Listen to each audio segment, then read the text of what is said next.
Xiaohui, China detains Anbang Insurance chairman.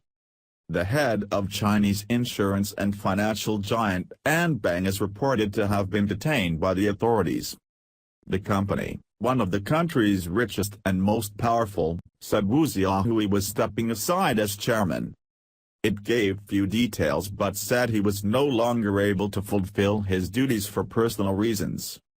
Chinese business magazine Caixin had reported that Mr. Wu was detained by authorities last week, but later deleted its article. An official source told the BBC that Mr. Wu had been taken away from the Anbang office building on 8 June by police who arrived in 2 cars. It is not clear where Mr. Wu is now. If Mr. Wu's detention is confirmed by the authorities, he would be the highest-profile target of the government's attempt to re-establish state control of the financial industry, and target corruption. Anbang is known for a number of high-profile international acquisitions, like the purchase of New York's Waldorf Astoria Hotel in 2015. Anbang, Chinese insurance giant. $242 billion. Value of assets managed.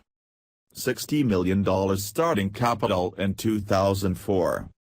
9.12 bn current capital. 1.95 bn acquisition of New York's Waldorf Astoria Hotel. The Economist. The company, which manages some 1.65 tn yuan, £190 billion, $242 billion, worth of assets, said in a statement that the chairman's duties would be managed by other senior executives. Anbang did not comment on the report by Caixin that he had been detained. Earlier, Anbang had denied a report by the Financial Times that Mr. Wu had been stopped from traveling abroad. Is Anbang what it seems? Analysis by Celia Hatton, BBC News. In the past few years, high-level officials have often been detained for corruption in China. Found guilty of taking bribes, they're handed lengthy prison sentences and ushered out of public view. The Wu Xiaohui case is very different. Mr. Wu masterminded the explosive rise of his company in just over a decade by selling relatively risky investment products, not traditional insurance policies. Still smarting about the collapse of Shanghai's stock market in 2012, Chinese regulators had warned about Anbang's wealth management products. Another respected magazine, Caixin, published unusually frank exposes on Anbang in April. Like the New York Times before it, Caixin probed Anbang's murky ownership structure and whether it had enough money in the bank to carry out large overseas acquisitions. The articles addressed some of the greatest mysteries swirling around China, who really owns Anbang and who made way for its almost impossible rise from a tiny car insurance company to a global behemoth.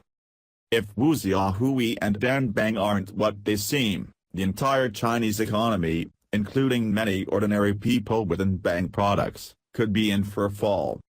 Anbang had recently been in talks with a real estate company part-owned by Donald Trump's son-in-law and senior White House advisor, Jared Kushner. The two sides were reportedly negotiating a deal to redevelop one of Kushner Company's Manhattan buildings. The possible deal had raised media speculation over a potential conflict of interest and was called off by mutual agreement without any reasons given. Wu Xiaohui had long been considered one of the most politically connected men in China, having married the granddaughter of former leader Deng Xiaoping. His company has in recent years been among the biggest players of Chinese firms pursuing high-profile overseas acquisitions and investments.